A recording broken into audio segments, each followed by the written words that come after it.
अब आपको कटरा लिए चलेंगे, जहां पर कटरा में भी ताराकोट रोपवे के विरोध में आंदोलन लगातार जारी है। माता वैष्णो देवी संघर्ष समिति के आह्वान पर आज भी आप देखिए बंद का असर देखा गया और इस आंदोलन के दौरान गिरफ्तार किए गए लोगों की रिहाई की मांग अब जोर पकड़ती चली जा रही है। माता वैष्णो देवी विधानसभा के विधायक बलदेव राज शर्मा द्वारा प्रशासन को दी गई मोहलत आज शाम खत्म होने जा रही है और आज शाम तक अगर गिरफ्तार किए गए लोगों को रिहा नहीं किया गया तो विधायक अपने साथियों के साथ भूख हड़ताल शुरू कर देंगे और ये ऐलान उन्होंने शनिवार शाम को ही खुद कर दिया था। कल आपने सुना कि किस तरह से बलदेव राज शर्मा ने एक बड़ी चेतावनी प्रशासन और सरकार को दी कि बहुत ही जल्द अगर इस पर कार्रवाई नहीं होती है तो वो खुद अनशन पर बैठ जाएंगे और आज शाम तक का समय दिया गया है। अब देखना ये बहुत अहम रहेगा कि शाम से पहले पहले क्या कोई यहां पर बड़ा आश्वासन आता है या नहीं, क्योंकि भारी तादाद में लोग अपने घरों से बाहर हैं, धरना प्रदर्शन कर रहे हैं, जिसमें बच्चे महिलाएं भी शामिल हैं और जिन लोगों की गिरफ्तारी हुई है उनके परिवार वाले भी लगातार आप देखिए धरने प्रदर्शन पर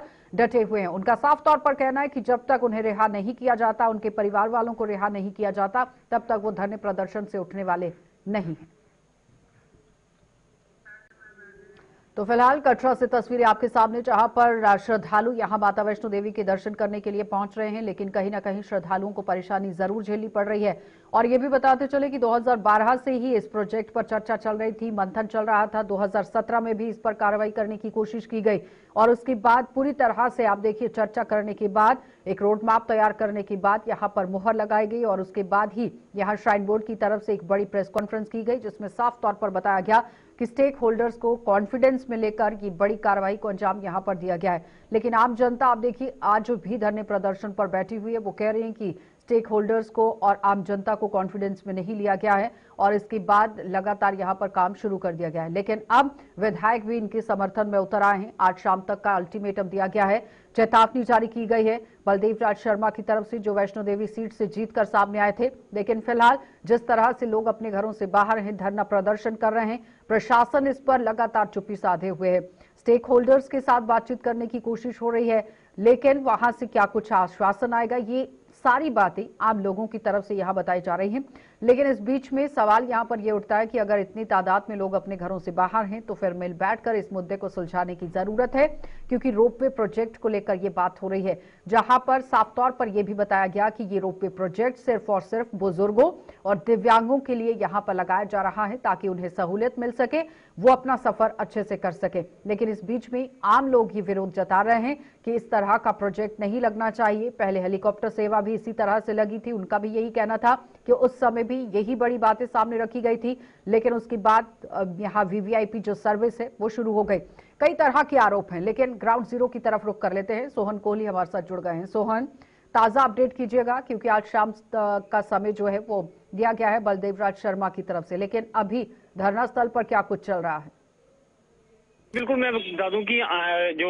लगातार स्ट्राइक का आज 5वां दिन है, 5वें दिन भी जो जंग जूथा कटरा के वो अनशन पे बैठे हैं, भूख हड़ताल पे बैठे हैं। और दूसरी तरफ शालीमार गार्डन में भी जितना भी कटरा वासी और जितने भी दुकानदार हैं, रेडी सोहन कोहली की आवाज को थोड़ा सा बढ़ा दीजिए अगर आ रही है तो।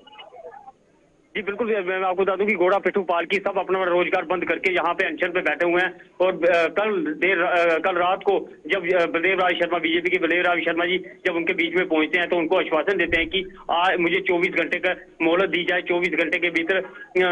24 घंटे के अंदर अंदर जो लोग, जो संघर्ष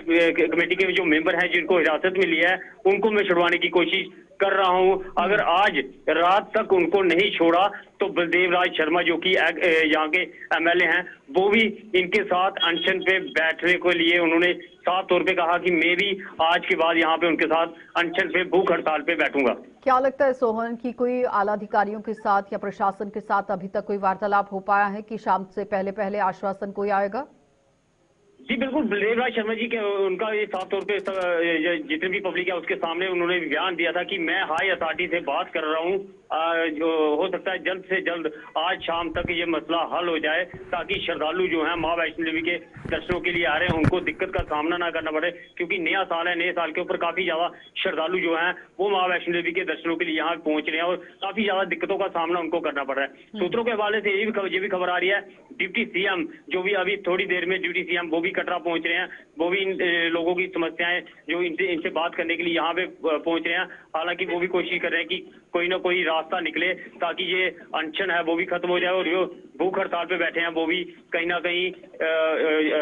वहां पे अनशन खोल सके अपना। ग्राउंड जीरो पर आप हैं वहां पर सोहन? जी ये बताइए कि जो लोग धरने स्थल पर बैठे हुए हैं, क्या उनसे कोई बातचीत आपकी हो पाई है? क्योंकि 72 घंटे का अल्टीमेटम उन्होंने दिया था। जी बिल्कुल, उनसे बात करने की कोशिश की। उन्होंने ये कहा कि बाकी लोगों ने कोशिश की कि अनशन यहाँ पे अनशन खोल दो, वैसे भी हड़ताल चल रही है, हड़ताल जारी रहेगी, आप भूख हड़ताल से उठ जाओ। मगर जो नौजवान है, युवा है, उनका साफ तौर पे यही कहना है कि हम मर जाएंगे, मिट जाएंगे यहीं पे, जब तक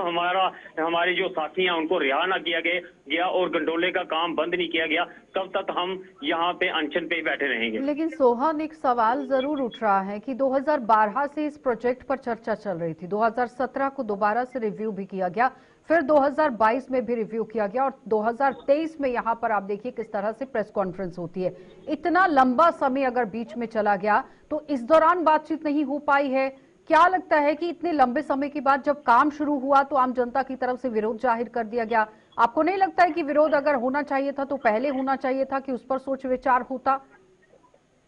जी बिल्कुल, मैं आपको बता दूं कि ये बातचीत तो बहुत देर पहले की चल रही थी, मगर जो श्राइन बोर्ड के आला अधिकारी हैं उनका साफ तौर पे ये कहना था कि जब भी काम लगेगा स्टेक होल्डर को विश्वास में लेके किया जाएगा और उसके साथ जितने भी कटरा के जो निवासी हैं उनको उनसे बात करने के बाद ही जो गंडोले का कार्य है वो शुरू होगा। मगर कहीं ना कहीं हमें जब कटरावासी को पता चलता है कि गंडोले का जो टेंडर है वो भी कहीं ना कहीं हो गया और इसका काम भी जोरों शोरों में लगना शुरू हो गया, मगर जब इनसे बात करने की कोशिश की तो ये आश्वासन भी दे रहे थे, मगर जब जो कार्य वहां पे जो गंडोले का कार्य वहां पे खुदाई वगैरह शुरू हो रही थी तो इन लोगों ने फिर भी बात करने की कोशिश की, उन लोगों से टाइम भी मांगा और उन्होंने टाइम भी दिया, मगर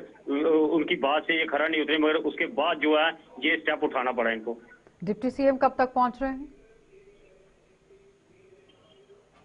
सोहन? डिप्टी सीएम कब तक पहुंच रहे हैं? जी बिल्कुल, डिप्टी सीएम का यहाँ पे 1 से 1:30 बजे के करीब डिप्टी सीएम कटरा पहुंचते हैं, उनसे भी बात करने की कोशिश करेंगे कि आखिर वो उनकी तरफ से क्या आश्वासन मिलता है। ठीक है सोहन, बहुत बहुत धन्यवाद जुड़ने के लिए। तो फिलहाल संवाददाता की तरफ से ये बताया गया है कि करीब 1 या 1:30 बजे के बीच में डिप्टी सीएम कटरा पहुंच रहे हैं और उसके बाद आम लोगों के साथ बातचीत होगी, क्योंकि कल से ही लगातार आप देखिए किस तरह से ये धरना प्रदर्शन उग्र होता चला जा रहा था और अब यहाँ पर क्या प्रशासन की तरफ से अल्टीमेटम दिया जाता है, चेतावनी दी जाती है या आश्वासन दिया जाता है या फिर रिहाई की जाती है, ये देखने वाली बात